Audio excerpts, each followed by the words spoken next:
तो ये आंसर है बस, ठीक है। बी की वैल्यू आपको दे रखी है, इस तरह से कर लेंगे।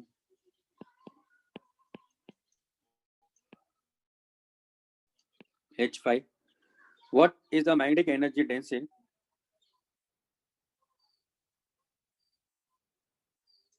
वायर की सेल्फ इंडक्टेंस, एक मिनट,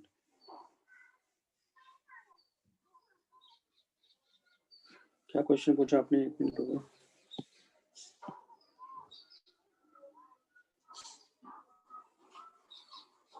वायर की सेल्फ इंडक्टेंस कहाँ होती है, कैसे निकालोगे आप? ये तो हमने कोई पढ़ा ही नहीं, वायर की सेल्फ इंडक्टेंस कैसे निकाल सकते हैं यहाँ?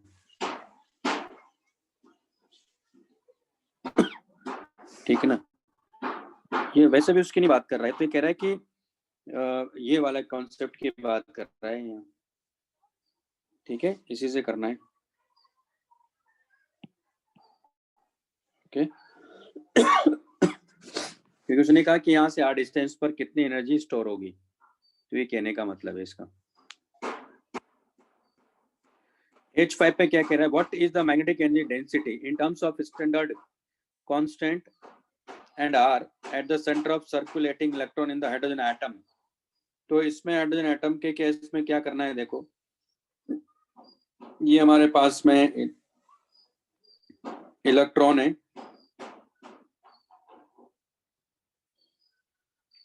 ठीक है, और हाइड्रोजन एटम की बात कर रहा है, इसका मतलब यहाँ प्लस ई चार्ज है क्योंकि प्रोटॉन होता है।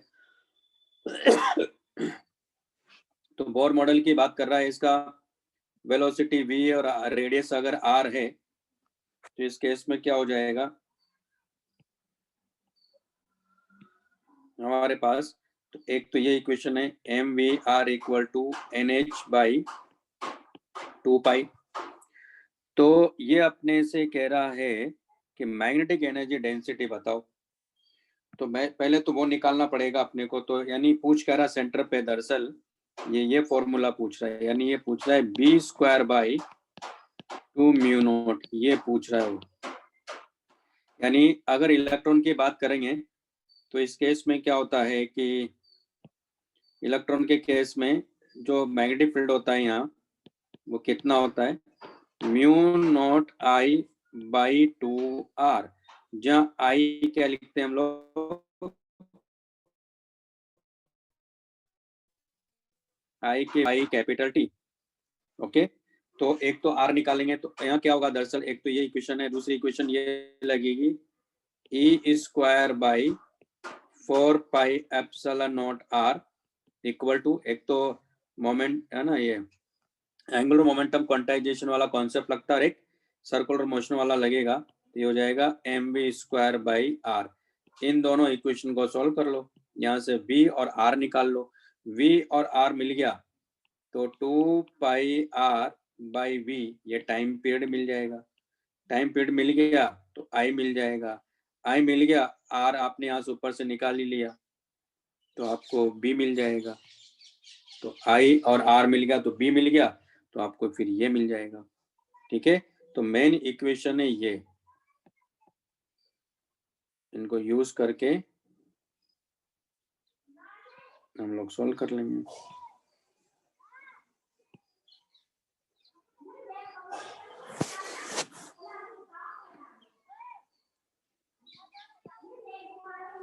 ठीक है,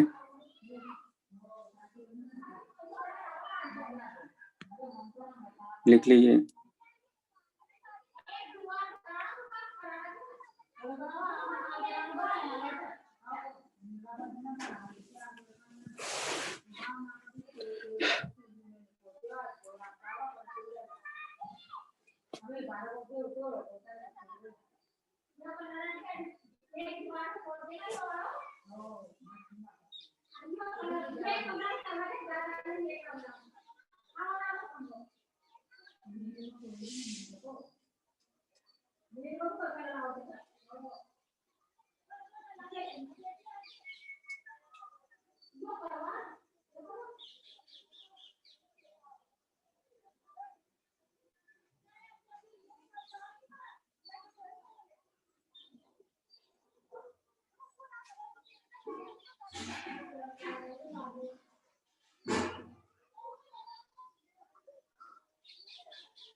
लिख लिया? हाँ सर। नेक्स्ट क्वेश्चन है, कौन सा बताना भाई? I8 का C, फिर I11, I9, I8 का C।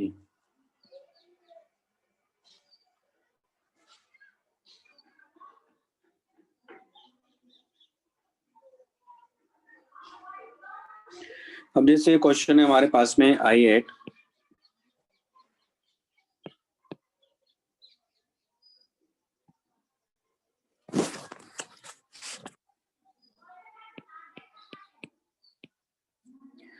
consider circuit shown in figure.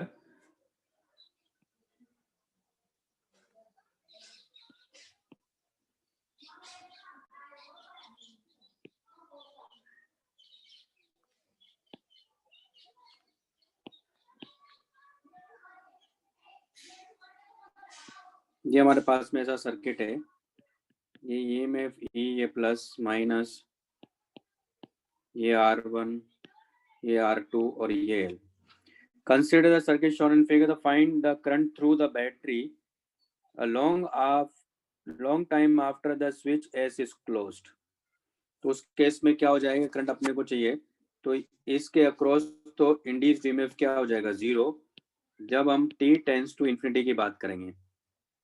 तो इसका मतलब ये दोनों का इक्विवेलेंट रेजिस्टेंस क्या आ जाएगा, तो वो आ जाएगा, क्योंकि दोनों पैरेलल मांगे तो R1 R2 by R1 plus R2। इसका मतलब यहाँ से जो करंट जा रहा है सर्किट में, तो वो हो जाएगा IR इक्वल टू E। तो नेट करंट तो ये मिल गया, तो पहला पार्ट तो ये हो गया। अच्छा, ये तो चाहिए ही नहीं था, अपने को क्या चाहिए, find the current through the inductor after one time constant कह रहा है। कुछ नहीं, इसमें तो ये वाला केस हो गया ना, ये वाला सीधा लगा दो, I equal to I0 1 minus e to power minus t R1 by L ना, और यहाँ I0 इसके लिए क्या हो जाएगा, E by R1 1 minus 1 time constant यानी -1 इक्वल टू I। ये पूछ रहा है वो, यही आंसर है, क्योंकि यहाँ टाइम कांस्टेंट इसके लिए क्या है, L बाई R1 है, तो यही आंसर आएगा।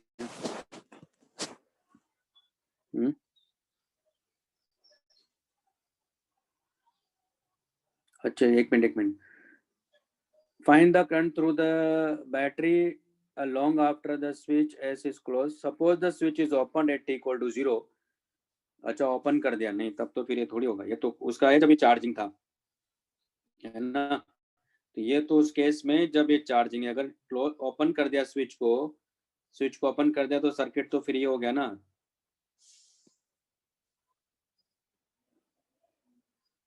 तो इसमें एट t इक्वल टू 0 पर जो करंट इसमें फ्लो कर रहा है, ये तो R1 है, ये R2, इसमें जो करंट फ्लो कर रहा है वो तो E बाई R1 होगा, ठीक है ना, क्या होगा, E बाई R1 होगा। तो डिस्चार्जिंग वाला केस लगा देंगे इसमें, तो करंट क्या हो जाएगा इसमें, तो वो आ जाएगा E by R1 e to power minus, अब इसमें इक्विवेलेंट रेजिस्टेंस तो ये होगा इसका, तो R1 plus R2 into T divided by L. तो इसका टाइम कांस्टेंट भी वही है, यानी इस केस में इसका time constant tau dash equal to हो जाएगा L by R1 plus R2। यानी एक टाइम कांस्टेंट की बात करने का मतलब है कि इसमें करंट कितना रह गया, E बाई R1 इंटू ई रह गया। ये आंसर है वो, तो बात समझ में आ गई, ये तो चार्जिंग के लिए था।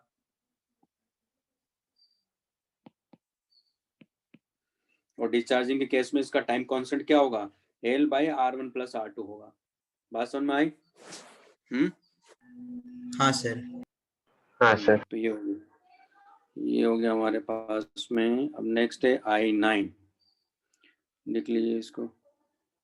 सुपर कंडक्टिंग रिंग का मैंने पढ़ाई दिया था आप लोगों को, है ना? हाँ सर। हाँ सर। चलो उसको यूज करेंगे, उस कॉन्सेप्ट को। यहाँ देखो,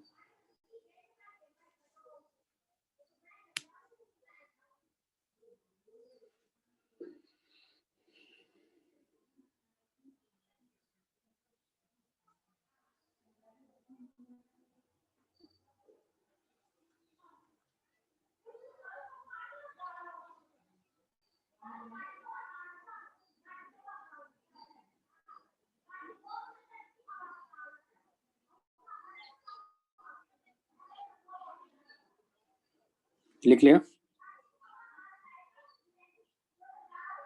हाँ सर। भाई सबने लिख लिया? हाँ सर। नेक्स्ट हमारे पास में I9।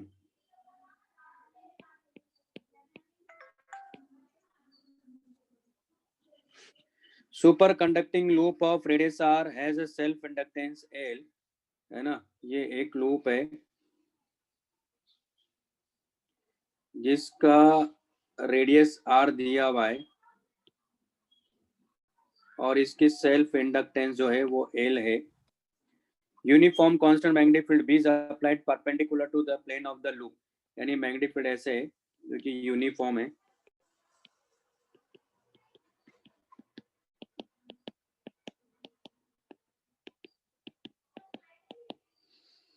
तो अभी मैं इसका एरिया की डायरेक्शन अंदर ही मान रहा हूं, तो अभी इनिशियल फ्लक्स कितना है इसका, B into pi R square है, ये फ्लक्स है।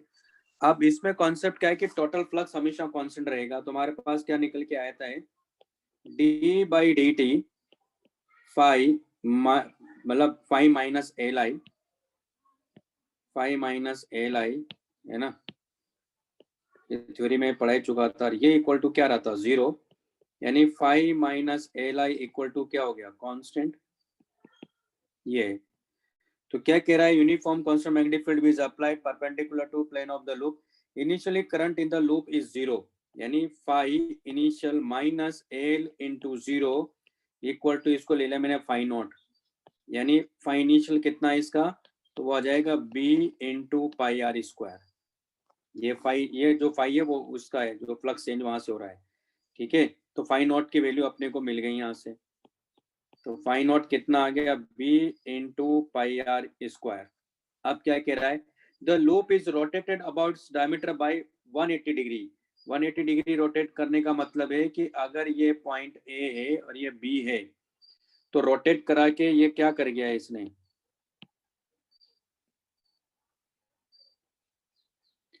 ये पॉइंट हो गया A और ये पॉइंट हो गया B, तो इसमें एरिया की डायरेक्शन तो ऊपर हो गई ना, और मैग्नेटिक फील्ड अंदर है।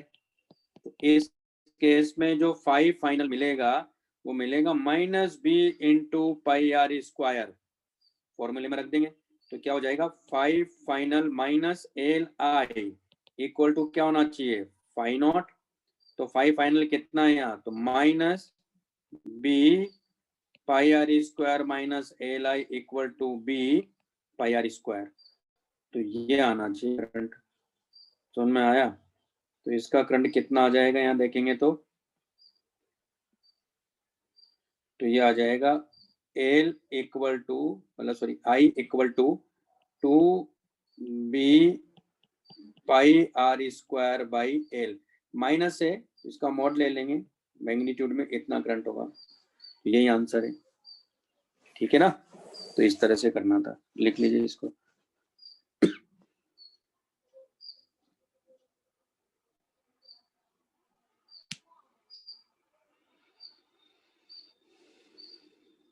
I9 हो गया, I11।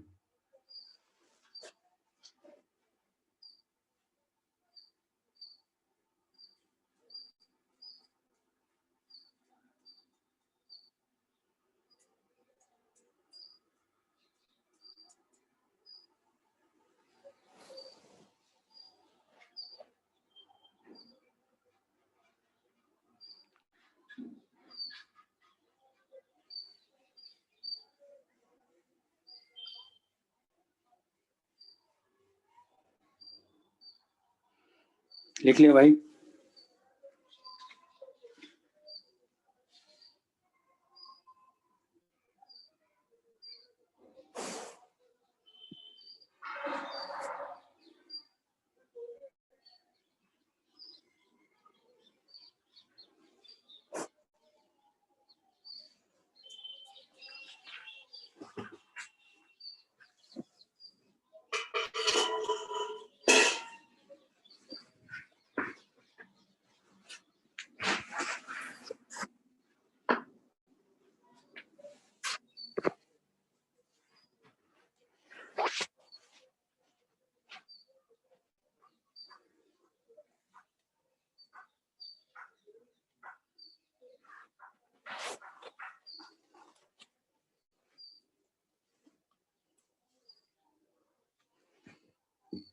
लिख लिया?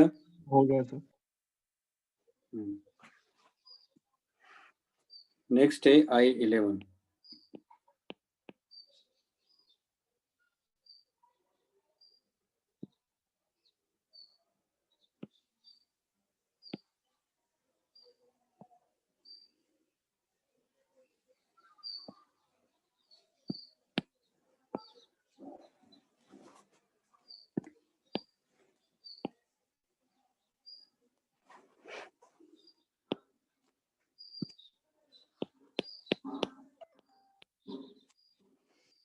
तो क्या क्वेश्चन है भाई? हमें एक सर्किट यहाँ दिया हुआ है,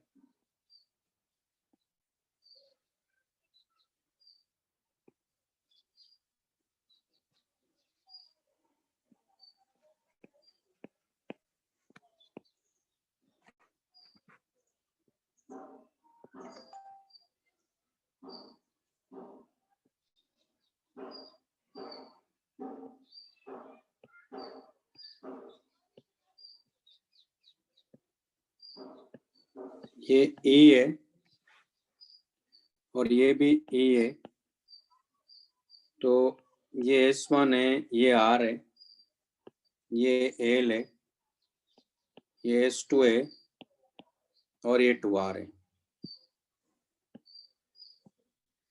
ओके, ये सर्किट हमारे पास दिया है। तो क्या कह रहा क्वेश्चन में, in the circuit shown S1 S2 R switches S2 remains closed for a long time। S2 remains यानी इसको क्लोज किया हुआ है हमने लॉन्ग टाइम तक। इसका मतलब है कि इसमें करंट ऐसे फ्लो, कितना करंट फ्लो कर रहा है आई नॉट, तो वो कितना हो जाएगा E/2R हो जाएगा। ये करंट फ्लो कर रहा है अभी इसमें, क्यों? क्योंकि इसके अक्रॉस इंड्यूस्ड ईएमएफ क्या हो जाएगा, 0 हो जाएगा। Now S1 is also closed. Just after S1 is closed, the potential difference across R and di/dt in L, ये बताना है मतलब। तो क्लोज करने तो क्या करेगा, देखो तुरंत ये जो इंडक्टर है ये तो करंट चेंज करेगा नहीं, तो सर्किट क्या हो जाएगा देखो,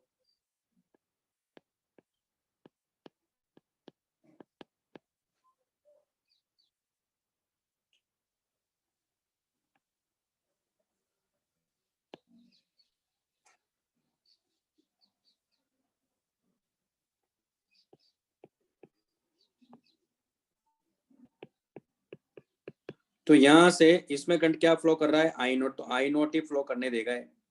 हाँ, लेकिन ये कि इसमें इंड्यूस्ड ईएमएफ भी हम लोग लिखेंगे, तो ये प्लस माइनस करंट की डायरेक्शन में इंक्रीज करता हुआ मानेंगे, तो D I naught by D T into L ये होगा। तो एक तो ये हो गया हमारे पास में, दूसरा इस आर में भी करंट पूछ रहा है, तो मान लेते हैं कि इसमें I1 करंट है और इसमें जो करंट फ्लो कर रहा है वो I2 है। क्लियर है? और I नॉट इक्वल टू होगा दरअसल यहाँ I1 प्लस I2, तो एक इक्वेशन तो ये हो गई। दूसरी इक्वेशन ये लूप बनाओ, ये लूप बनाएंगे तो क्या लिखेंगे, -E plus 2R I2 plus L di/dt equal to 0। एक लूप ये बनाओ, तो -E plus I1R plus L di/dt equal to 0, तो सॉल्व कर लो, आ जाएगा आंसर। ठीक है, 3 इक्वेशन है, 3 अननोन कह रहा है वो। कौन कौन से अननोन है, I1 है, I2 है और di/dt है। तो जितनी अननोन है एटलीस्ट उतनी इक्वेशन चाहिए होती है, सॉल्व कर लीजिए, आंसर मिल जाएगा। ठीक है, लिख लो इसको। तो कॉन्सेप्ट ये था कि जो इंडक्टर है वो इमीडिएटली फ्लक्स चेंज नहीं करेगा, उसी इंस्टेंट पर पूछ भी रहा है वो।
लिख लिया?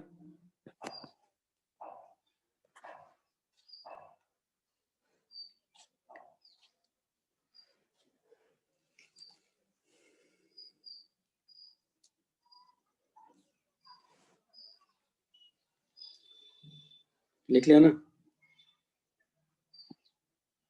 हाँ सर। क्या कह रहा है ये? 530 को है ना? क्या है ये आदित्य? क्या है 530 को?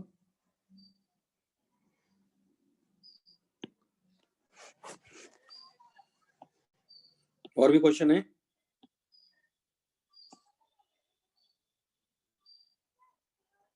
ना, बस इतना ही था ना? 11 हो गया। चलिए, तो हम बात कर रहे थे एसी के बारे में ना, स्टार्ट किया ही था मैंने। क्या लिखवाया था इक्वेशन?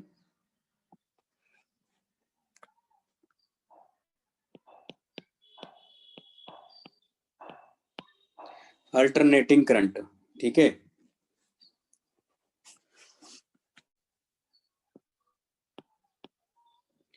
तो V equal to V naught sine omega T, ये वेरिएबल वोल्टेज है, और है ना, ये टाइम वेरिंग वोल्टेज है। तो ये आप देख रहे हो कि साइनसॉइडली ये वेरी कर रहा है, यानी हाफ साइकिल पॉजिटिव और हाफ साइकिल क्या इसका नेगेटिव है।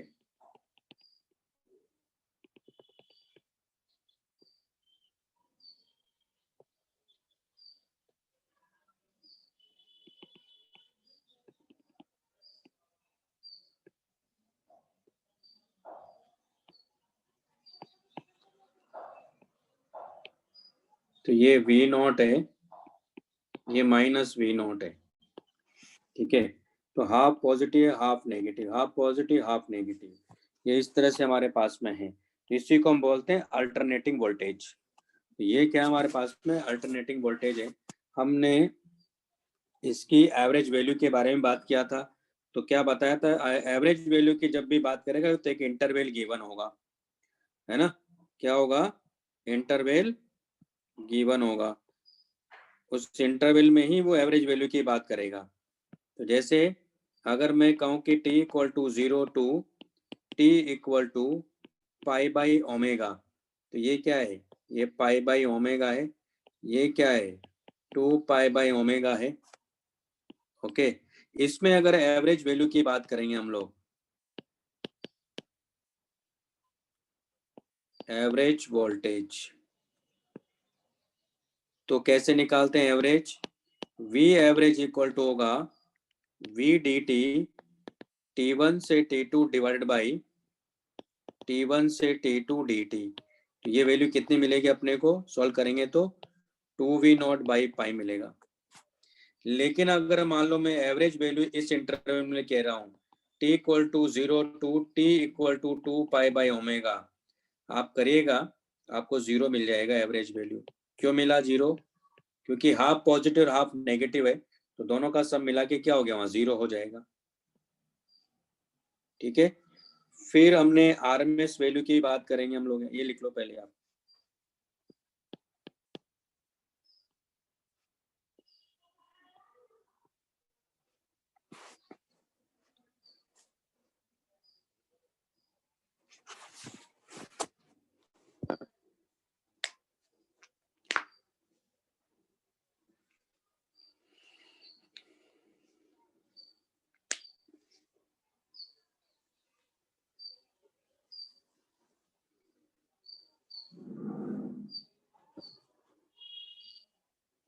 ये मालूम है ना भाई कैसे आया था ये फॉर्मूला?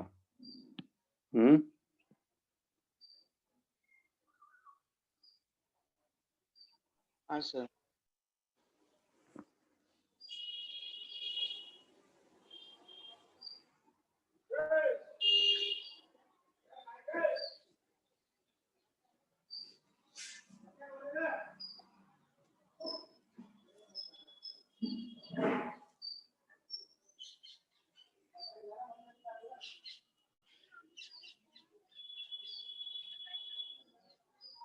क्या क्या कह रहे हैं?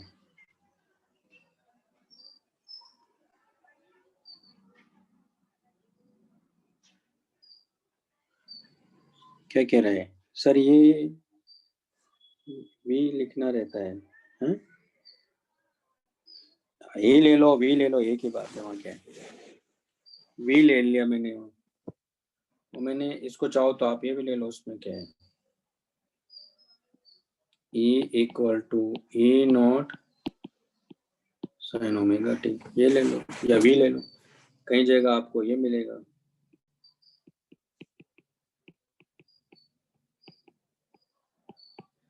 ठीक है, उससे कोई फर्क नहीं पड़ता।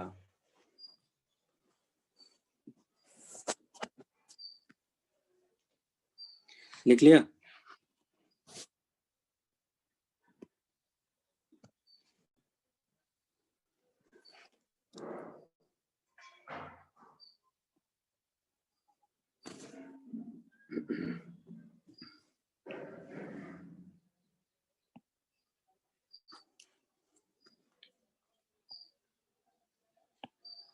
लिख लिया क्या? हाँ हाँ सर। नहीं आ रही है।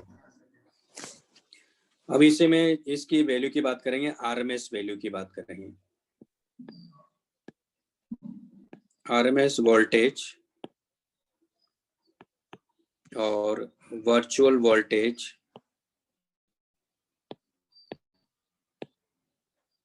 और इफेक्टिव वोल्टेज।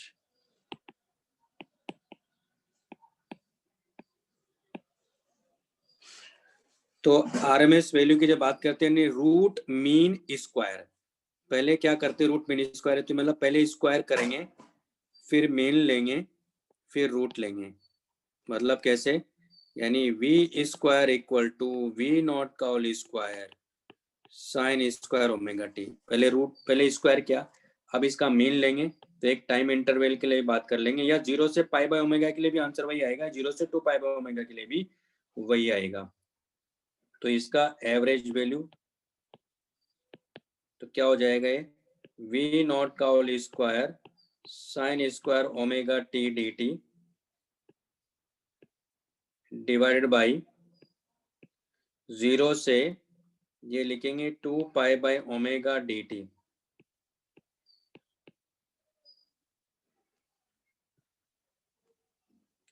और ये हो जाएगा 2 पाई बाय ओमेगा। ठीक है,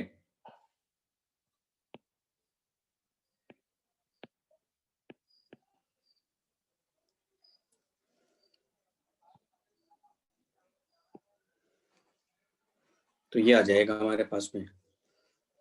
ठीक, फिर इसी का स्क्वायर रूट लेंगे, तो पहले हमने स्क्वायर किया, फिर मीन लिया, फिर स्क्वायर रूट किया।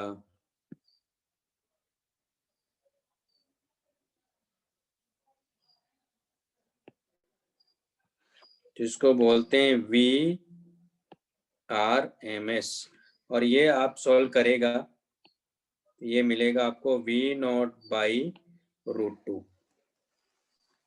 ठीक है, लिख लिया भाई?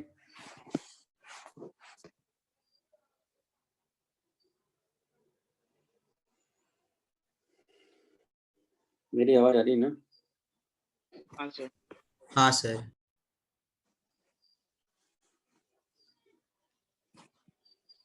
आगे चलें। अब ये तो है कि एक ही फंक्शन है मान लो, है ना, लेकिन अगर मान लो एक ऐसा आपको कर्व दिया है जो कि एसी को रिप्रेजेंट कर रहा है, लेकिन कॉम्प्लेक्स एसी को रिप्रेजेंट कर रहा है वो, तो उसमें लेकिन दो फंक्शन है मान लो, तब एवरेज वैल्यू कैसे निकालेंगे या आरएमएस वैल्यू कैसे निकालेंगे? ठीक है, तो नेक्स्ट कॉन्सेप्ट पे चलते हैं हम लोग।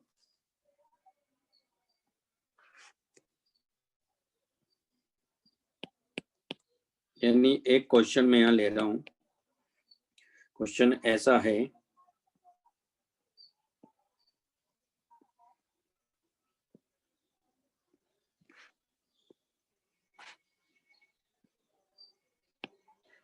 ये V है,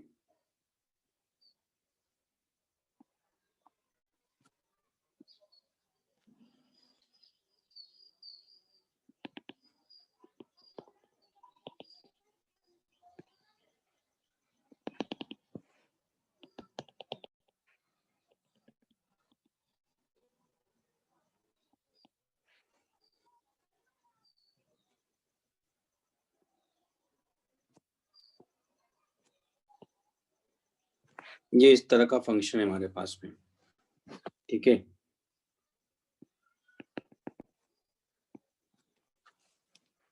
ये टी है, सॉरी t/2 है और ये टी है, ठीक है। तो ये रिपीट कर रहा है और ये हमारे पास में 3t/2 है और ये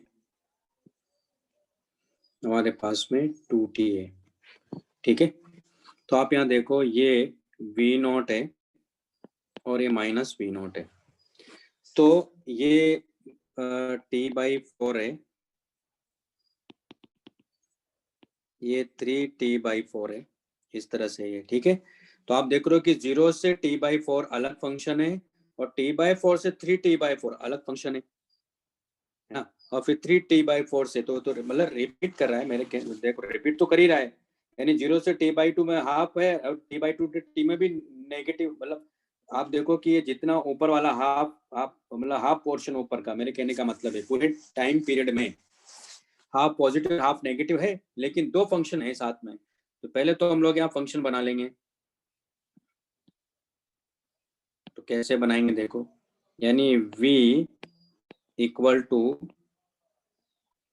ये हो गया हमारे पास में v0 और ये कहाँ से कहाँ तक है, t greater than equal to 0 and less than t/4। और यहाँ बनेगा, ये क्या बनेगा, कौन बना के दिखाएगा मुझे, क्योंकि ये चाहिए मुझे कहाँ से कहाँ तक ले, t/4 से लेकर कहाँ से कहाँ तक जा रहा है, मैं इसको ले रहा हूँ। वैसे तो देखो ये जा तो 3t/4 तक रहा है, लेकिन मैं 3t/4 ले लेता हूँ या t/2 तक ले लेता हूँ मैं, है ना। तो मैं यहाँ क्या करूंगा, एवरेज वैल्यू जब निकालूंगा, क्योंकि मुझे एवरेज वैल्यू भी चाहिए, तो 0 से t/2 के लिए मैं इंटीग्रेट करूंगा, क्योंकि 0 से t तक के लिए किया तो पूरा नेगेटिव, पूरा 0 आ जाएगा, तो क्योंकि half cycle positive half negative है। तो मैंने t/4 से t/2 के लिए फंक्शन बनाऊंगा, तो किस इक्वेशन बनाऊंगा यहाँ, कैसे बनेगा, y v equal to mt plus C ना। तो यहाँ के कोऑर्डिनेट रखो, कितने हैं, v0 equal to m t/4 plus C, t/2 के कोऑर्डिनेट रखो तो 0 equal to m t/2 plus C. तो हमारे पास c इक्वल टू आ गया -mt/2, इस c को यहाँ रख देंगे, तो ये आ गया v0 इक्वल टू माइनस, ये मिलेगा अपने को t/4, यानी हमारे पास m की वैल्यू मिल गई -4v0/t। अगर ये मिल गया तो c क्या मिल जाएगा मुझे, c की वैल्यू मिल गई 2v0। ये समझ में आया, c की वैल्यू क्या मिल गई मुझे, 2v0 मिल गई। तो हमारे पास फंक्शन आ गया यहाँ v क्या मिलेगा, मतलब 4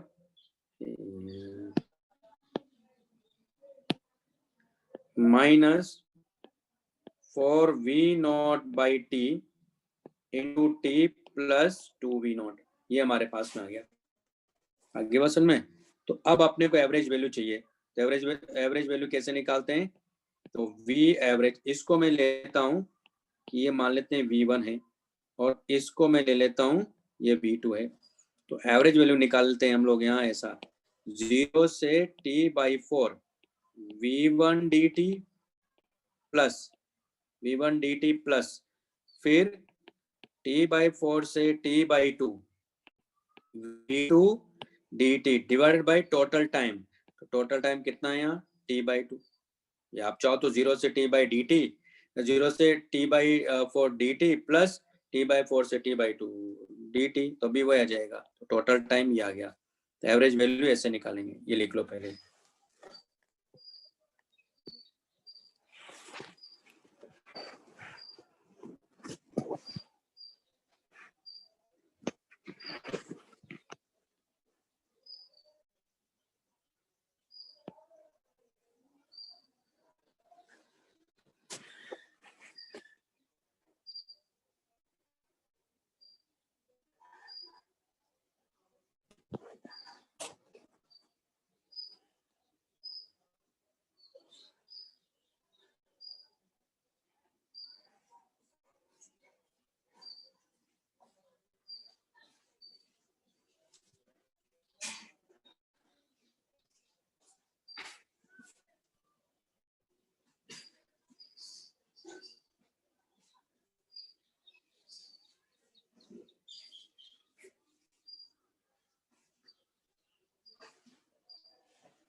पहले लिख लिया, हाँ सर। इंडिकेट करेगा, आ जाएगा आंसर, है ना। तो अगर आपको, तो मैं सॉल्व कर देता हूँ, उसमें क्या है।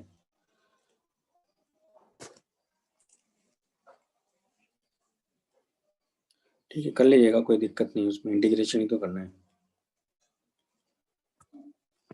अब इसी में उसकी बात कर रहे हैं हम लोग, RMS वैल्यू की। तो RMS वैल्यू कैसे लिखेंगे, तो V RMS इक्वल टू हो जाएगा V1 का होल स्क्वायर dt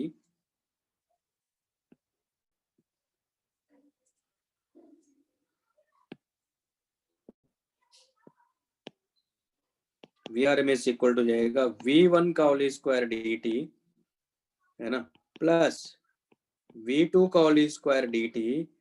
इसको इंडिकेट करेंगे 0 से T/4, इसको इंडिकेट करेंगे T/4 से T/2 divide by total time T/2 और इसका स्क्वायर रूट कर लेंगे। तो ये एवरेज वैल्यू ऐसे निकाली जाती है, दो फंक्शन अगर गिवन होंगे तो। लिख लो इसको।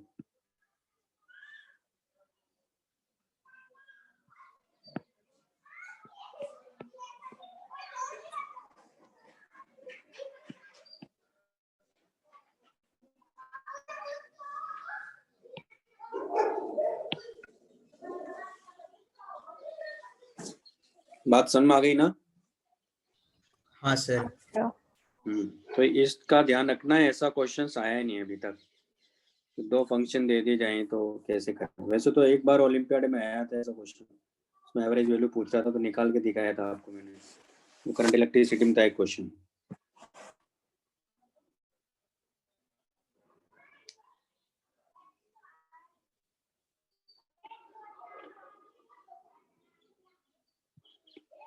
तो इस तरह से हम लोग निकाल लेंगे। क्या करना है आपको, जैसे क्वेश्चन है इसमें,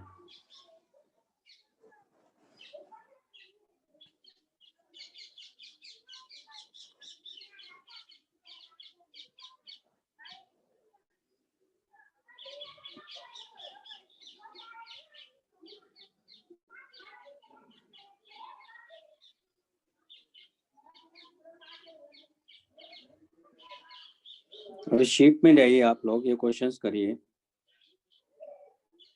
जैसे ये पूछ रहा है एवरेज वैल्यू, एग्जाम्पल 1, है ना, 2,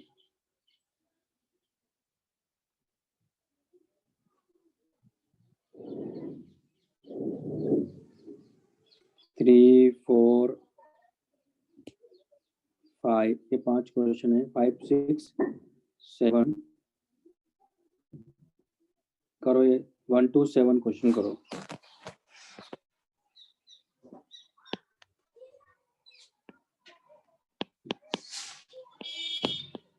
मैं ये भेज देता हूँ आप सबको।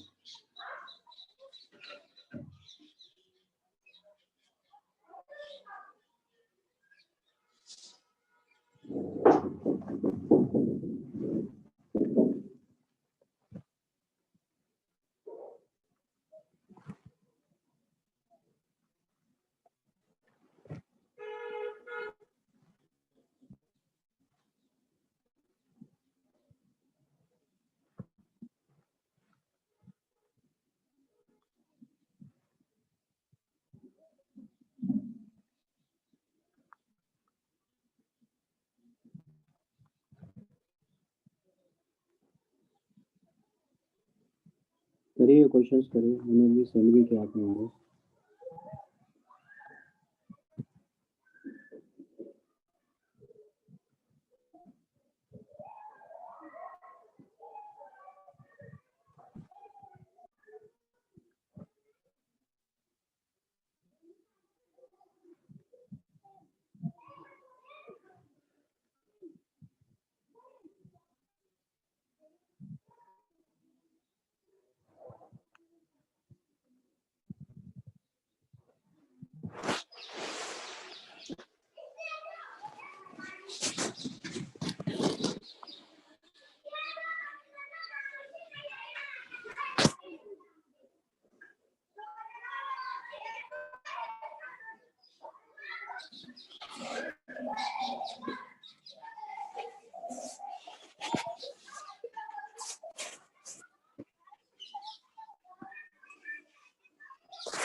क्वेश्चन बन रहे हैं ना?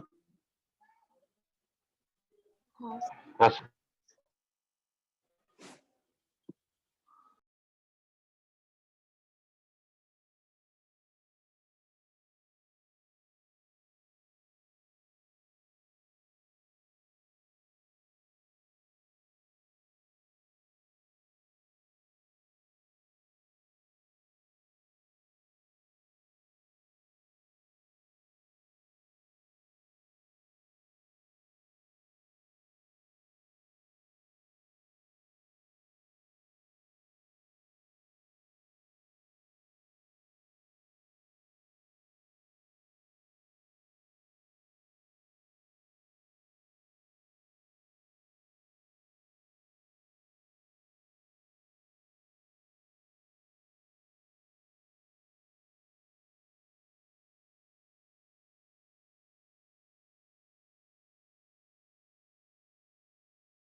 हो गए क्वेश्चंस?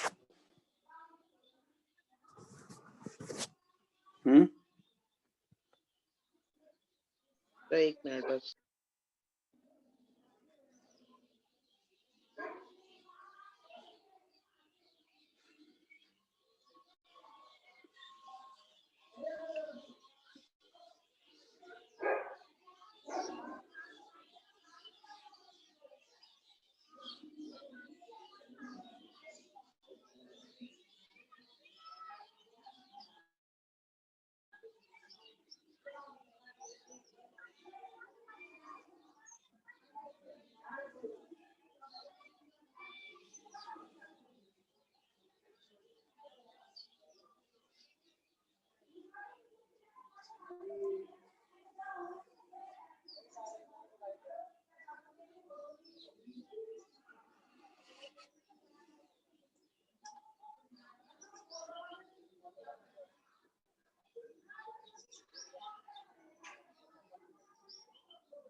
हो गया?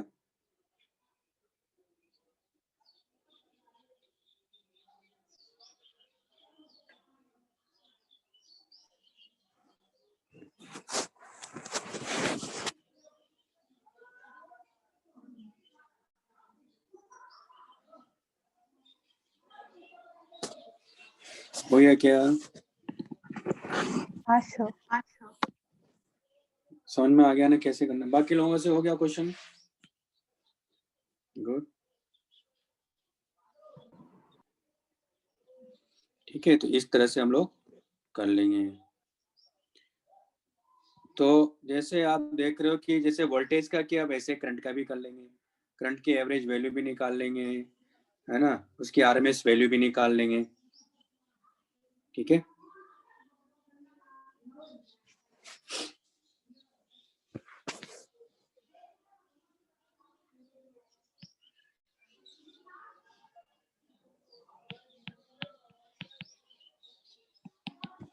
एक मिनट यार, लग रहा है डिस्चार्ज हो गया।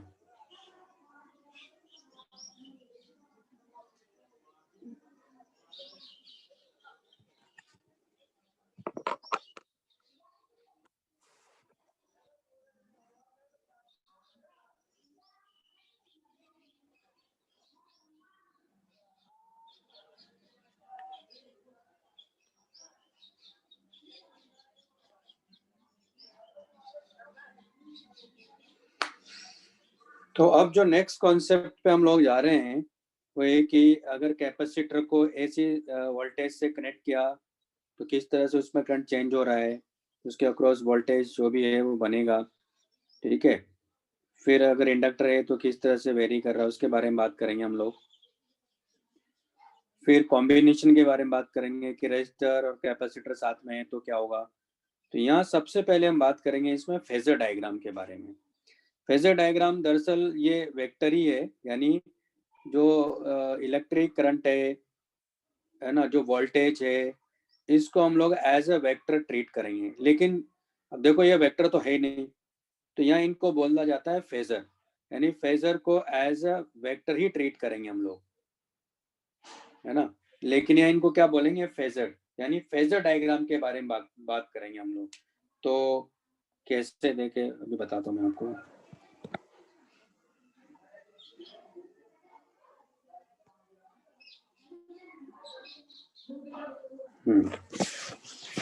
तो सबसे पहले बात करेंगे हम लोग फेजर डायग्राम के बारे में।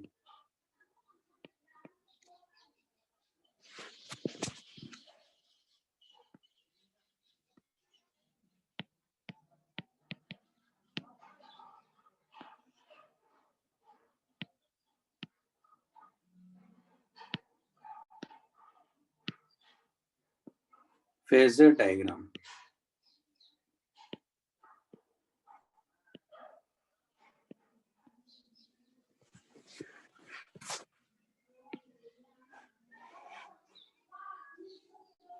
ठीक है।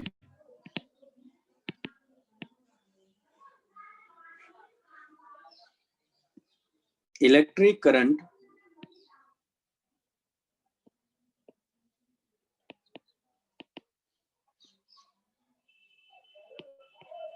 and voltage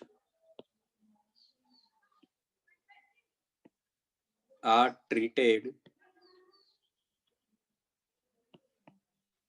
as vectors.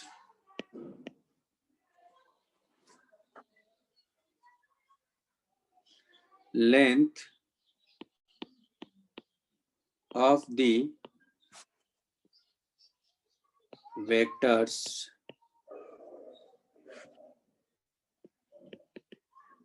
will be the amplitude of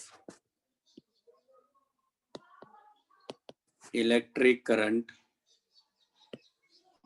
and voltage.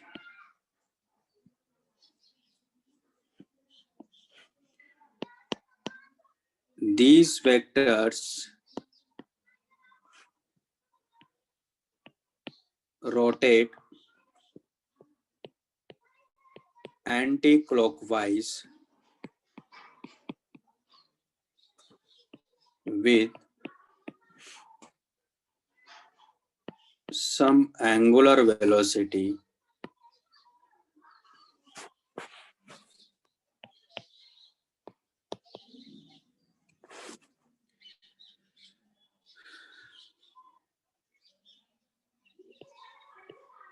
and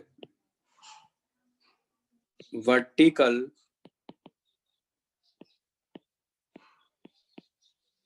component of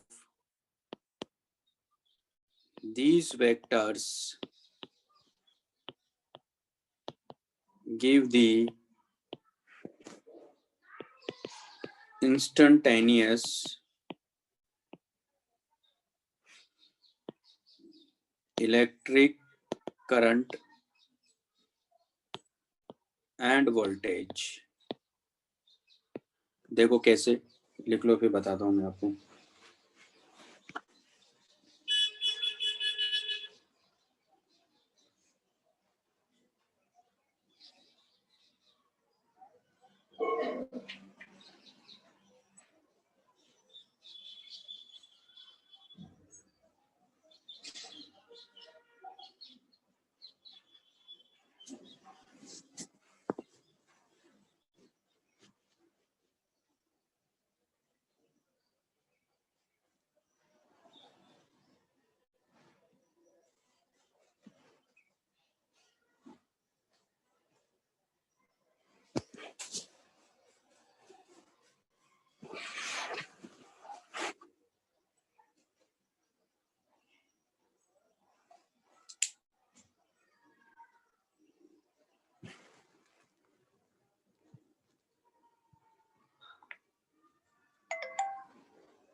लिख लिया? हाँ सर। तो यहाँ देखो कैसे इनको यूज करेंगे हम लोग। सबसे पहले मैं इससे दिखा रहा हूँ आपको कि अगर रजिस्टर कनेक्ट किया, मान लो हमने ऐसे सोर्स से, तो क्या होगा। तो resistor connected to AC source. Mummy इधर सुनेंगे ठीक है, एक काम।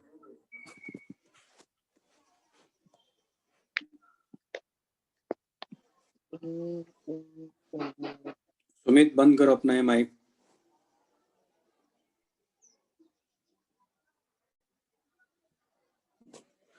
तो resistor connected to AC source, तो इसमें भी मैं फेजर डायग्राम बताऊंगा। तो ये रजिस्टर है और ये एसी सोर्स है हमारे पास में, यानी V equal to V naught sine omega T, और ये रेजिस्टेंस है। तो हम लोग ओम्स लॉ या केवीएल से देखें तो आई आर इक्वल टू क्या लिखेंगे, V naught sine omega T. तो आप देख रहे हो कि I इक्वल टू क्या है यहाँ, V naught by R sine omega T, और I इक्वल टू हो जाएगा I naught sine omega T. तो आप यहाँ देखो कि वोल्टेज और करंट देखो सेम फेज में है, ठीक है। तो यहाँ फेजर डायग्राम पे कैसे देखेंगे इनको,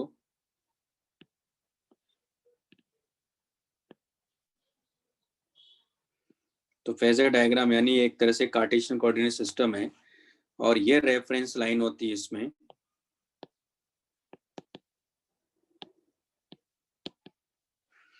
तो किसी टाइम टी बाद हम बात करेंगे, तो इधर ही आई और इधर ही आर है, मतलब इसको लिखेंगे वी आर बार और इसको लिखेंगे आई बार। तो यहाँ जो लेंथ है ये इस वेक्टर की, ये होगी दरअसल आई नॉट, और इसके लिए ये जो लेंथ होगी यहाँ, ये आई नॉट आर है, ठीक है। तो इस केस में ये वी बार है दरअसल। तो ये कितना रोटेट करके एंटी क्लॉकवाइज डायरेक्शन में जा रहा है, तो ओमेगा इंटू टी, क्योंकि ये रेफरेंस लाइन है, तो टी टाइम बाद ये ओमेगा इंटू टी, यानी इतना रोटेट कर गया। और इसका जो वर्टिकल कंपोनेंट है, देखो इसका वर्टिकल कंपोनेंट क्या है, I not sine omega T, instantaneous current हो गया ना। उसी तरह इसका वर्टिकल कंपोनेंट की बात करेंगे हम लोग, तो इसका वर्टिकल कंपोनेंट की बात करेंगे, है ना। तो ये इसका वर्टिकल कंपोनेंट होगा, तो ये क्या हो जाएगा, V naught sine omega T.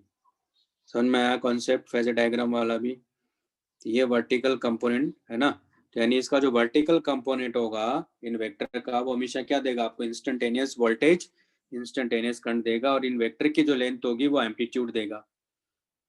यहाँ तक क्लियर है? हाँ सर। हाँ सर। हाँ उसी सर। उसी उसी तरह वेव डायग्राम की भी बात कर सकते हैं हम लोग। तो वेव डायग्राम भी बताता हूँ मैं आपको यहाँ। वेव डायग्राम मतलब वेव की तरह होगा, जैसे भी साइनोसॉइडल फंक्शन क्या होता है, वेव की तरह तो दिखता है।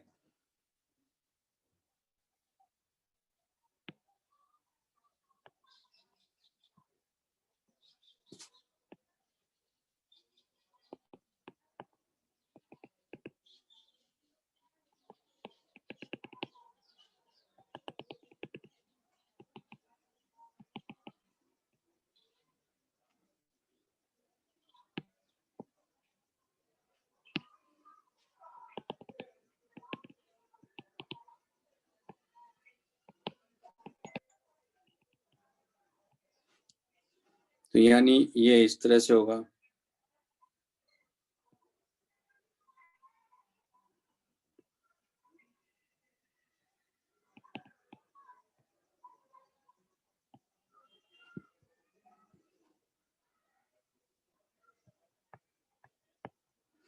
ये आई नॉट है, ये वी नॉट है, ये माइनस आई नॉट है, ये माइनस वी नॉट है, ठीक है।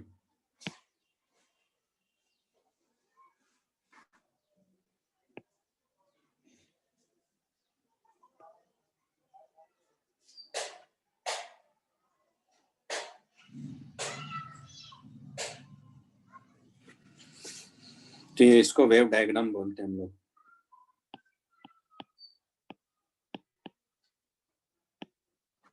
लिख लीजिए इसको।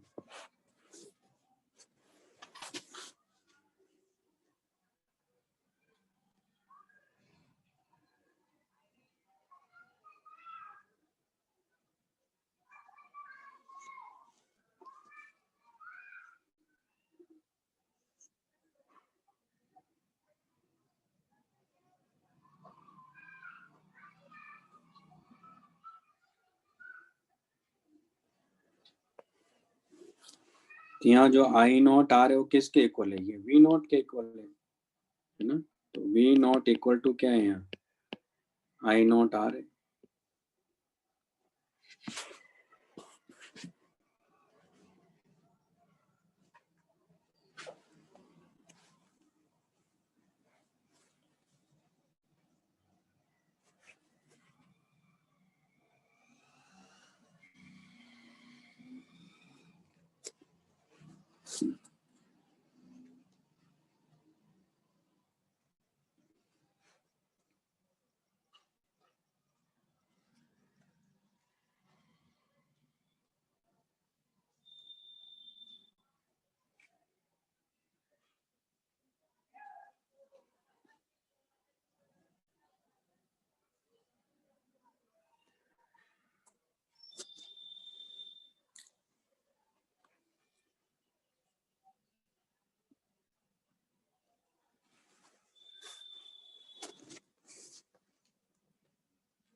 लिख लिया?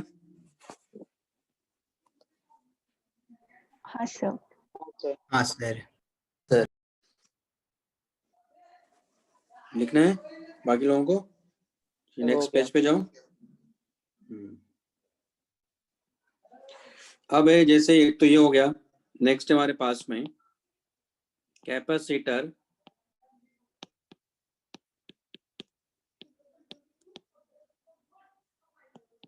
connected to AC source.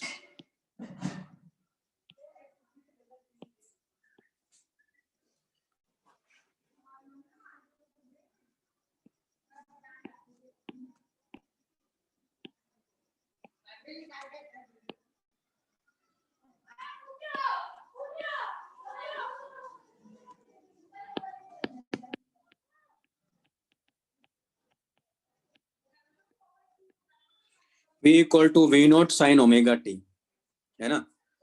तो अब आप यहाँ देखो Q बाई सी, ये कैपेसिटर के अक्रॉस वोल्टेज, और ये क्या हो जाएगा? V naught sine omega T, जो कि वेरिएबल वोल्टेज है, यानी चार्ज यहाँ इस कॉन्सेप्ट के हिसाब से वेरी कर रहा है, यानी चार्ज साइनसोइडली वेरी कर रहा है इसके अक्रॉस।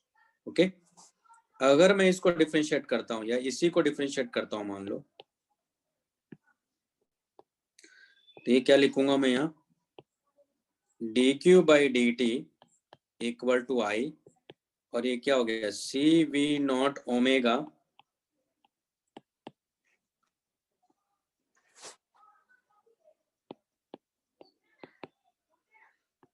तो V not by 1 by omega C cos omega T, ऐसा लिख सकते हैं, या इसको लिख सकते हैं हम लोग वी नॉट बाई एक्स सी, और यहाँ लिख सकते हैं इसको sign omega T plus pi by 2, जहाँ एक्स सी इक्वल टू है 1 बाई ओमेगा सी, और इसको बोलते हैं कैपेसिटिव रिएक्टेंस। इसको क्या बोलते हैं कैपेसिटिव रिएक्टेंस, ये लिख लीजिए पहले।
ये लिख लिया।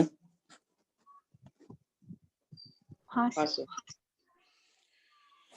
अब यहाँ देखो आप वी नॉट बाई एक्स सी, ये क्या है वी नॉट बाई एक्स सी की बात करेंगे यहाँ, तो वी नॉट बाई एक्स सी और ये इक्वल टू आई नॉट है। इसका मतलब वी नॉट इक्वल टू ये भी मतलब हुआ V not C equal to I not X C है। इसका मतलब कैपेसिटर के अक्रॉस जो एम्पलीट्यूड होगा वोल्टेज का, वो हमेशा क्या लिखोगे आप आई नॉट एक्स सी लिखोगे, है ना। और यहाँ देखो आप V equal to V C equal to आप देख रहे हो कि V naught sine omega T और I equal to I not sine omega T plus pi by 2। इन दोनों में देखो करंट पाई बाई 2 से आगे है वोल्टेज से, यानी कैपेसिटर के अक्रॉस जो वोल्टेज है वो पाई बाई 2 पीछे, यानी करंट हमेशा क्या करेगा यहाँ लीड करेगा पाई बाई 2 से। यानी जब मैं फेजर डायग्राम पे जाऊंगा तो फेजर डायग्राम कैसा मिलेगा,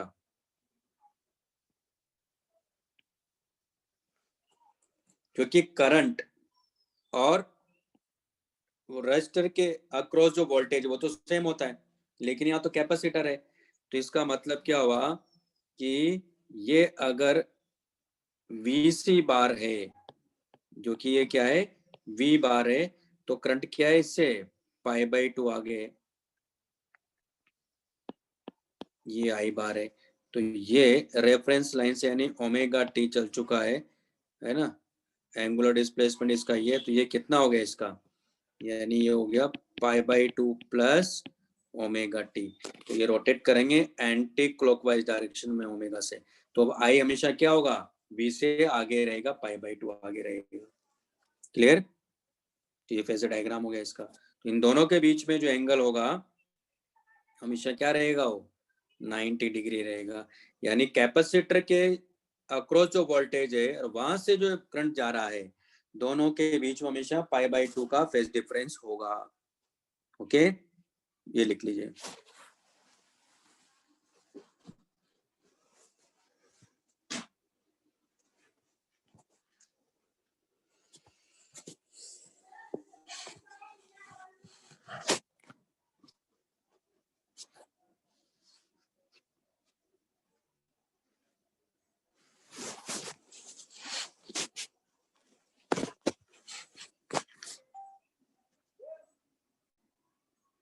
सर वो एक्सी क्या क्या बोला था सर आपने? एक से लिखा है ना उधर, मैंने नहीं बताया था क्या आपको? नहीं सर वो पार्ट मिस हो गया था मेरा इसलिए। कैपेसिटिव रिएक्टेंस है। Okay thank you. ये लिख लो पहले, लिख लिया ये वाला इधर। हाँ सर बस वो ये लिखना था, हो गया। हम्म।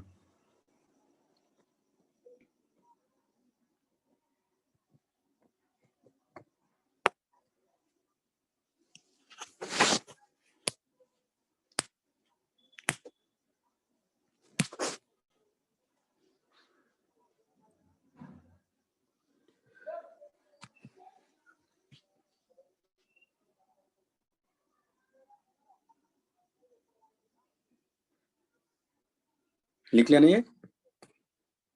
Sir 1 minute.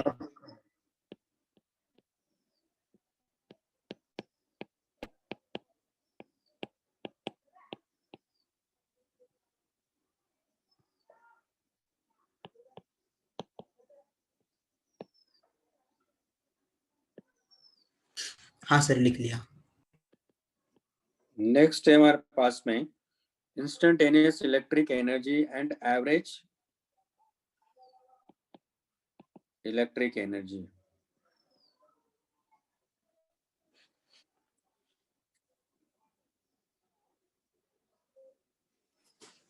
तो कैपेसिटर में जो एनर्जी स्टोर होती है वो इलेक्ट्रिक एनर्जी या इलेक्ट्रोस्टैटिक एनर्जी भी हम लोग कहते हैं, है ना? लिख लिया भाई? हाँ सर।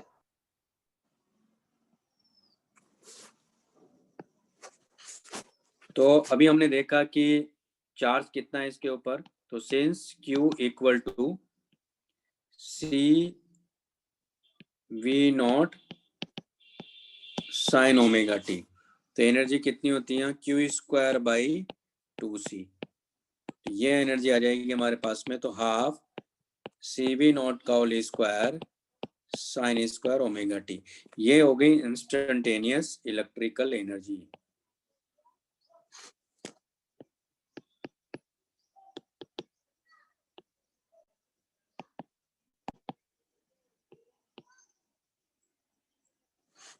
ठीक है, तो इलेक्ट्रिक एनर्जी। अब एवरेज वैल्यू की बात करेंगे तो एक टाइम पीरियड के लिए बात कर लेते हैं। तो यू एवरेज इक्वल टू जाएगा यू डी टी 0 से 2 pi by omega divide by 0 से 2 pi by omega D T.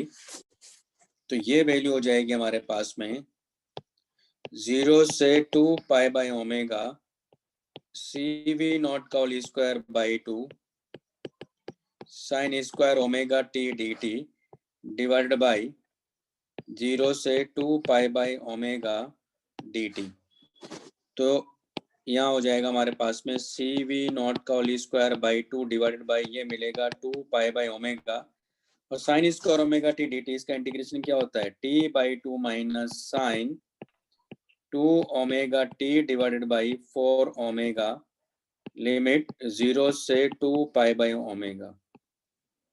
तो आप देखोगे कि 2 पाई बाई ओमेगा पे भी ये जीरो होगा, और जीरो पे तो जीरो होगा ही, और जीरो पे तो पहली जो टर्म है वो भी जीरो हो जाएगी। तो अल्टीमेटली हमारे पास ये आ जाएगा सी वी नॉट का whole square by 2 divided by 2 pi by omega, और ये हो जाएगा 2 पाई बाई ओमेगा बाई 2।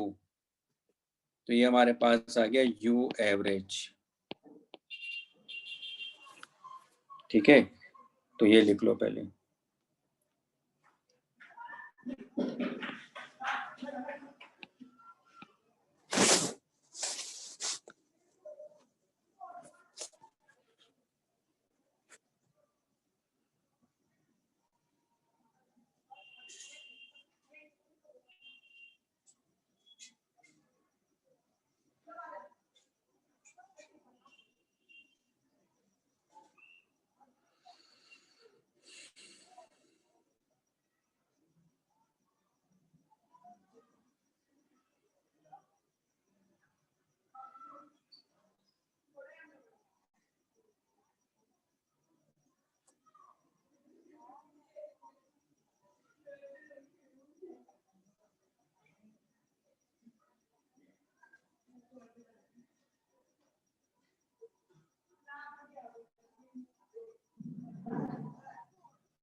लिख लिया?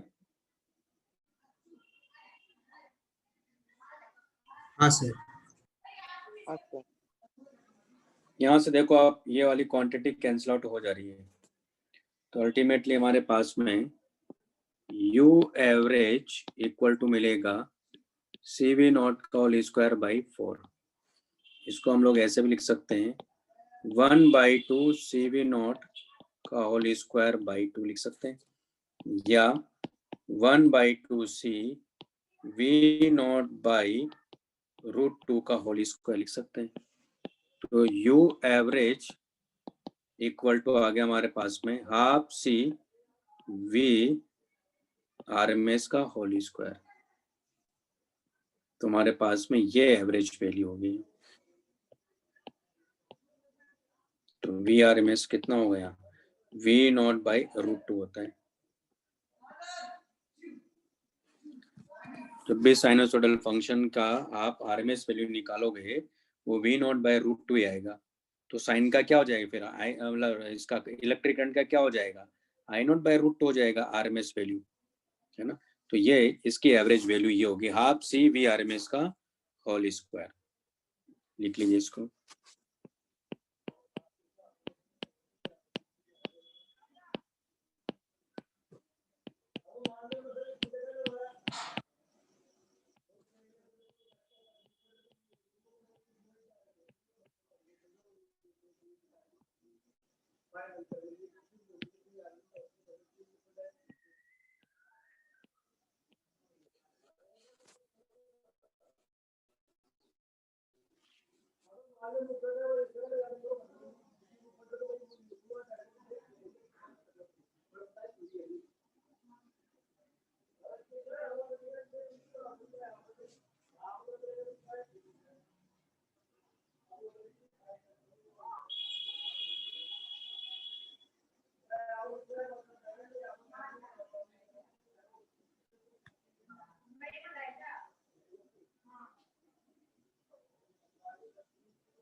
लिख लिया?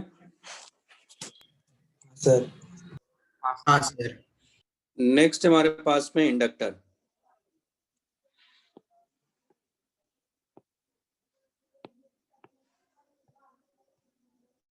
तो V equal to V naught sine omega T, ये L है, यानी यहाँ जो इंड्यूस्ड ईएमएफ इसके अक्रॉस होगा LdI/dt वो इक्वल टू हो जाएगा V naught sine omega T, यानी LdI इक्वल टू हो गया V naught sine omega T dt। इसको इंडिकेट कर देंगे तो ये हो जाएगा हमारे पास में LI equal to minus V naught by omega cos omega T, है ना, प्लस एक कांस्टेंट C डैश। अब यहाँ देखो, अगर करंट की मैं बात करूं तो करंट के साथ एक कांस्टेंट टर्म भी आ रहा है, यानी ये तो हो गया V not minus V naught by omega L cos omega T plus C double dash हो जाएगा, C डैश बाई L करेंगे तो आप यहाँ देखो कि फिर ये साइनोसॉइडल थोड़ी हुआ। अगर कांस्टेंट टर्म भी अगर इसके साथ आ रहा है तो फिर अल्टरनेटिंग करंट हो ही नहीं सकता, क्योंकि अगर वोल्टेज 0 के अबाउट अगर ऑसिलेट कर रहा है तो फिर इलेक्ट्रिक करंट को भी जीरो के अबाउट ऑसिलेट करना पड़ेगा, तभी इसको हम कहेंगे कि अल्टरनेटिंग करंट है। इसका मतलब सी डबल डैश को जीरो होना पड़ेगा। ठीक है, ये लिखो तुरंत, फिर मैं लिखवाता हूँ आगे का। तो वापस से बताएंगे एक बार। पहले लिख लो, बता रहा हूँ ना, लिखवा रहा हूँ ना।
लिख लिया? हाँ हाँ sir. Sir.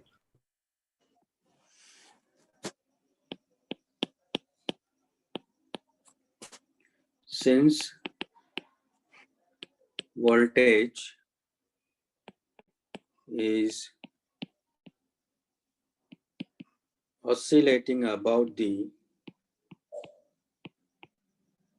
zero, therefore electric current, therefore constant term in expression of electric current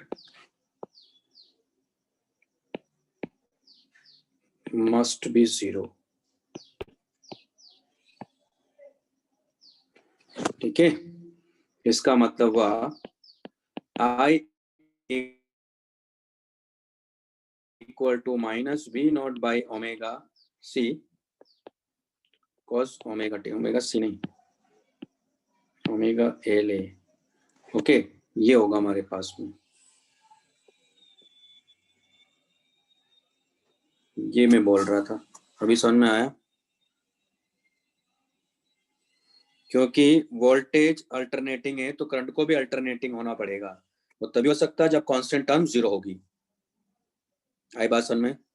हाँ सर। तो अब इसको हम लोग सिंप्लीफाई करेंगे तो माइन इस पूरी टर्म को पॉजिटिव बनाया जाता है, तो यहाँ लिखूंगा मैं sine pi by 2 minus omega T, ऐसा लिख सकते हैं।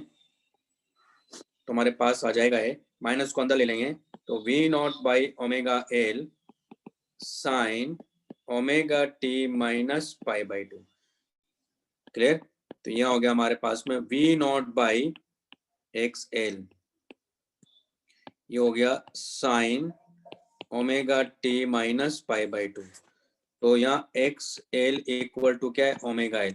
इसको बोलते हैं इंडक्टिव रिएक्टेंस।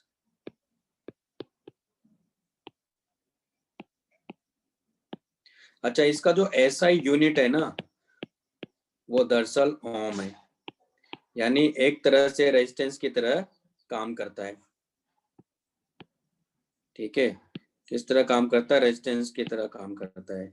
इसका जो यूनिट आता है वो ओम है। अच्छा, वहां भी जो कैपेसिटिव रिएक्टेंस था उसका एसआई यूनिट ओम ही है ना?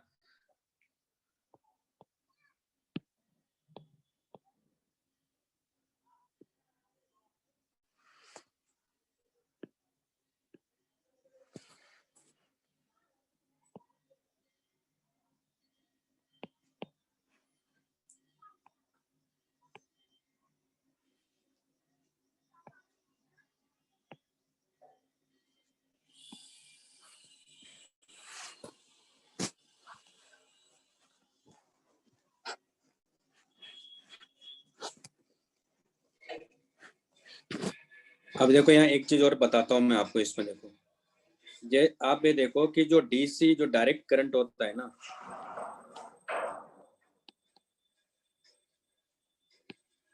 वो ऑसिलेट तो करता नहीं, तो उसका जो ओमेगा होता है वो 0 होता है ना। तो अगर उसका ओमेगा 0 होता है तो आप देखो उसके लिए एक्सएल क्या है, यहाँ 0 है। यानी इसका मतलब हुआ इंडक्टर जो है वो डीसी करंट को क्या करता है, पास होने देता है, उसके लिए रेजिस्टेंस लेस वायर की तरह काम करता है। लेकिन आप वहां जाओ वापस से उस पर, कैपेसिटर के उस पर, वहां क्या लिखा, एक्स सी इक्वल टू 1/ओमेगा सी लिखा, वहां ओमेगा की वैल्यू 0 रखो, तो एक्स सी क्या आ गया, वहां इनफाइनाइट आ गया। इनफाइनाइट आने का मतलब क्या हुआ, एक तरह से क्या करता है, इसका मतलब है कि डीसी को ये स्टॉप करता है। डीसी के लिए किस तरह बिहेव करता है कैपेसिटर, इनफाइनाइट रेजिस्टेंस की तरह, लेकिन डीसी के लिए इंडक्टर किस तरह बिहेव करता है, रेजिस्टेंस लेस वायर की तरह। लेकिन जैसे जैसे ओमेगा बढ़ेगा तो आप देखोगे कि इंडक्टिव रिएक्टेंस इंक्रीज करती है, यानी एसी के लिए ये एक रेजिस्टेंस की तरह काम करेगा, लेकिन कैपेसिटर एसी के लिए क्या करता है, जैसे जैसे आप ओमेगा बढ़ाओगे तो एक्सी क्या करता है, डिक्रीज करेगा। यानी इसका मतलब एसी को वो पास होने देता है। ठीक है, तो ये हमारे ये काम के दो डिवाइस हो गए, एक तरह से इंडक्टर और कैपेसिटर, जिनका आप देखोगे ट्रांजिस्टर्स इनमें काफी यूज होता है, क्योंकि एसी को डीसी में कन्वर्ट करने के लिए या डीसी को एसी में कन्वर्ट करने के लिए।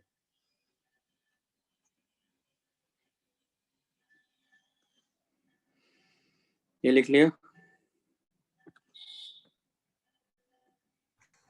हाँ सर।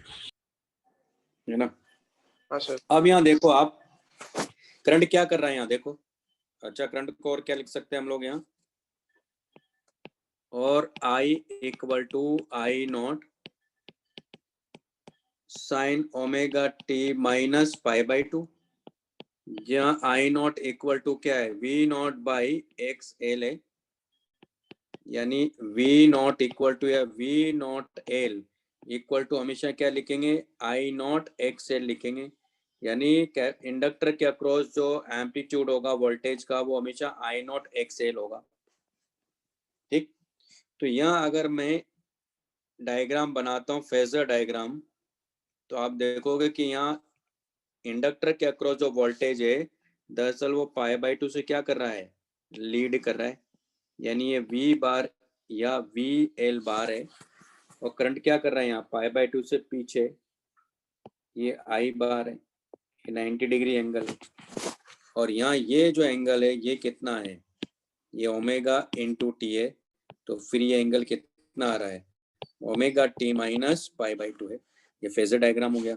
यहाँ ये जो लेंथ है, यहाँ ये लेंथ है आई नॉट एक्स एल, और ये जो लेंथ यहाँ है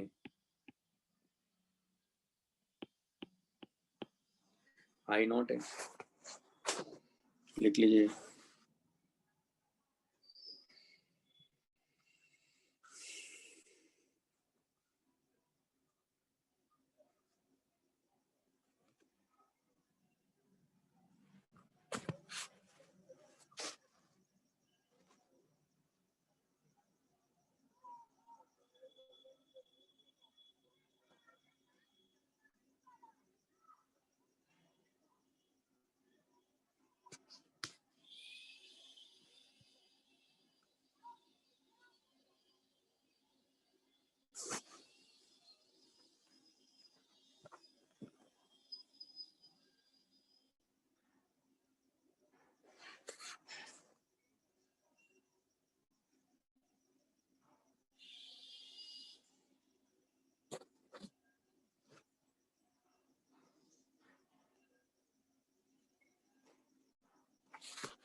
लिख लिया?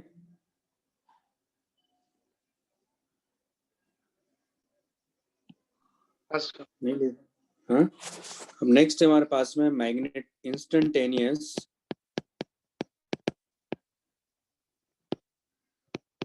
magnetic energy and average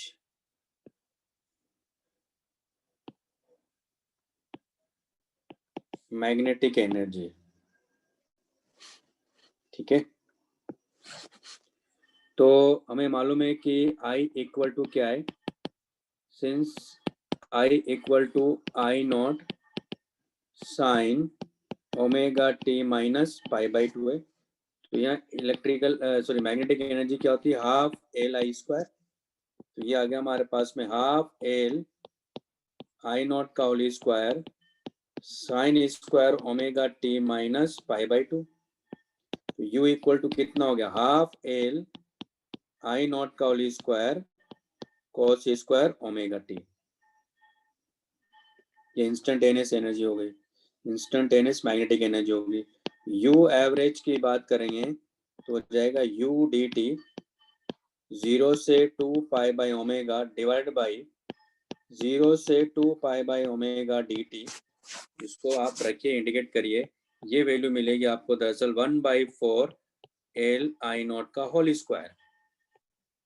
यानी इसको आप ऐसे भी लिख सकते हो, half L I naught by 2 या आई नॉट बाई √2 का होल स्क्वायर। तो यू एवरेज इक्वल टू हमारे पास आ गया 1/L I R M S का होल स्क्वायर। तो ये इसकी एवरेज वैल्यू आ गई है। ठीक है, लिख लीजिए इसको।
लिख लिया?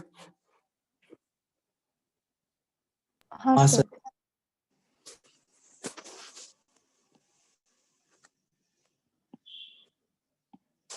नेक्स्ट हमारे पास में RC circuit connected to AC source। अब एक बात याद रखिए, सिविल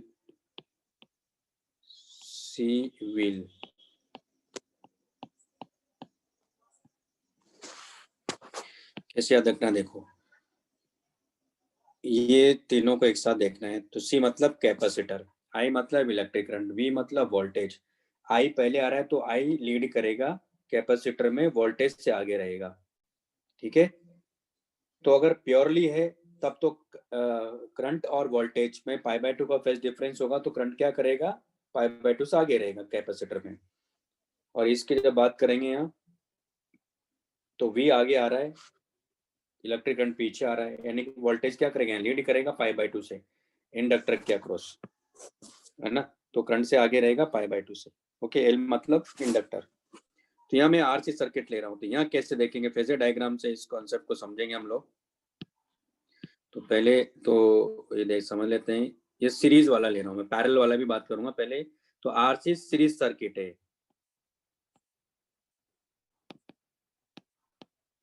है ना।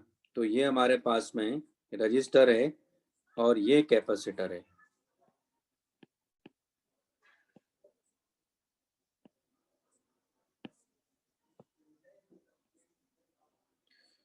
तो V equal to V naught sine omega T, है ना। तो यहाँ हम लोग जो V बार लिखेंगे दरअसल वो V बार होगा V R बार प्लस V C बार, यानी वेक्टरली ऐसे ऐड करेंगे इनको, है ना।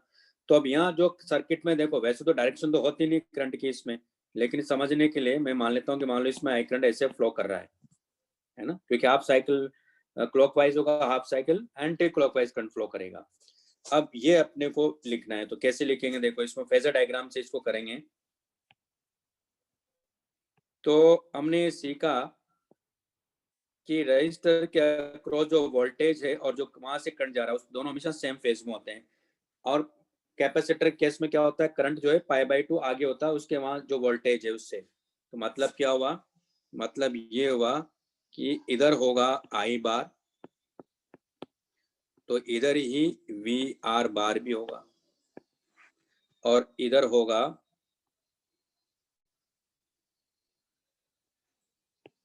VC बार। तो इन दोनों का रिजल्टेंट देख, कुछ ज्यादा बड़ा कर दिया मैंने, छोटा करता हूँ मैं।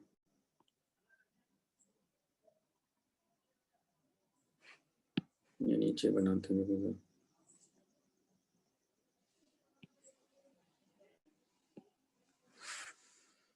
तो ये हमारे पास में I बार है और VR बार भी इधर ही होता है ना।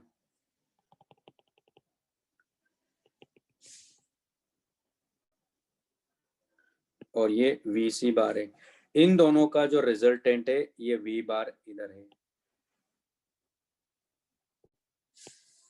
तो ये जो लेंथ है, ये लेंथ क्या बोला मैंने, ये दरअसल I0 XC है, और ये इसकी लेंथ क्या होगी है, ये I0 R है, तो इसके अक्रॉस क्या होगा, ये V0 है। तो रिजल्टेंट पाइथागोरस से क्या आ जाएगा, यानी V0 का whole square equal to I0 R का whole square plus I0 XC का होल स्क्वायर, यानी यहाँ करंट आ गया I0 equal to V0 by root R square plus XC का होल स्क्वायर। ठीक है, और आप देखो कि ये हमारे पास में ओमेगा टी है,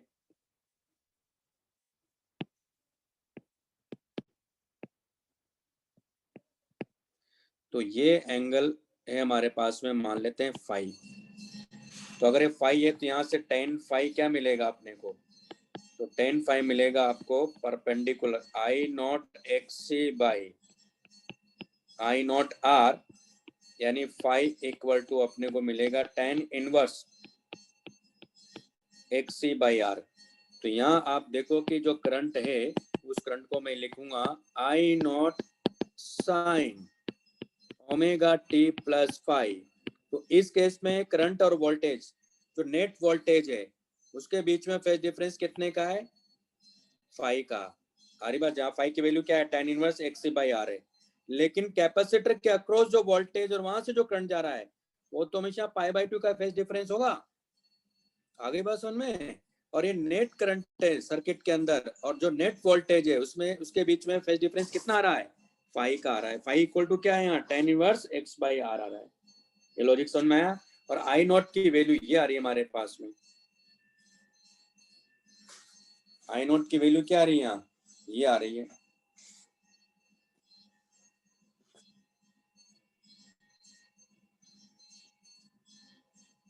ठीक है, ये लिख लो।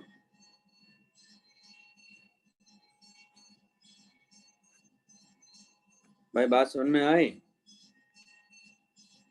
हाँ सर। हाँ सर। लिखिए इसको।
लिख लिया क्या? हाँ सर। हाँ सर। इसका पैरेलल वाला ही बताता हूँ मैं आपको।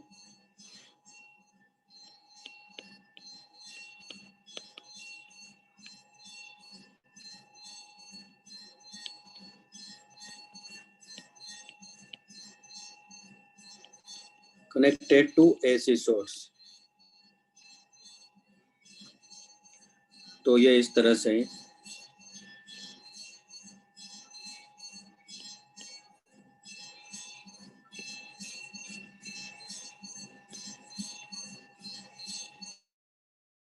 ये C है और ये R है, ये V equal to V naught sine omega T है। तो ये नेट करंट I है, इसमें जो करंट है वो IR है, इसमें जो करंट है वो IC है। तो IR हम बता सकते हैं क्या होगा, V naught by R sign omega T, और IC क्या होगा, V naught by XC sign omega T plus pi by 2। ये समझ में आया सबको?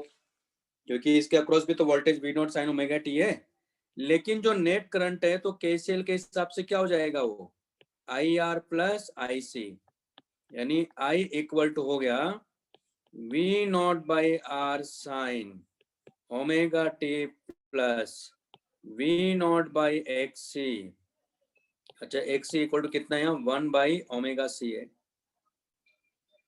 Sign omega T plus pi by 2। आपको याद आ रहा है SHM में कॉन्सेप्ट पढ़ाया था वेक्टर मेथड, इसको सेम अगर फ्रीक्वेंसी सेम है और सेम डायरेक्शन में है तो उनको कैसे लिखते हैं, है ना? तो क्योंकि वेक्टर है ही नहीं यहाँ, तो इसका मतलब सेम डायरेक्शन में है, तो वेक्टर मेथड बताया था मैंने आपको, है ना? तो क्या था, ये रेफरेंस हमारा, इसका मतलब है कि ये हमारे पास में है V नॉट बाई R, और ये इधर की तरफ है, कितना है, V नॉट बाई XC। तो इन दोनों का रिजल्टेंट ये है, और ये एंगल फाई है। तो यहाँ से tan फाई की वैल्यू हम लोग निकाल सकते हैं। tan फाई क्या होगा यहाँ, tan फाई होगा V naught by XC divided by V naught by R, यानी फाई इक्वल टू होगा tan inverse R by XC। ठीक है, और रिजल्टेंट जो I नॉट यहाँ मिलेगा वो कितना आ रहा है, V नॉट बाई XC का whole square plus V naught by R का होल स्क्वायर। तो हमारे पास में I इक्वल टू आ गया I naught sine omega T plus phi. I naught की वैल्यू ये दे दी हमें, फाई की वैल्यू हमारे पास में यही। तो सर्किट में नेट करंट भी मिल गया, इंडिविजुअल ब्रांच में कितना करंट है वो भी मिल गया। तो इस तरह से सॉल्व करते हैं, बात समझ में आ गई। और नेट करंट यानी इस केस में भी फाई एंगल से करंट आगे है, यानी tan inverse R by XC से। आज इतना ही पढ़ेंगे, लिख लो इसको।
हो गया भाई?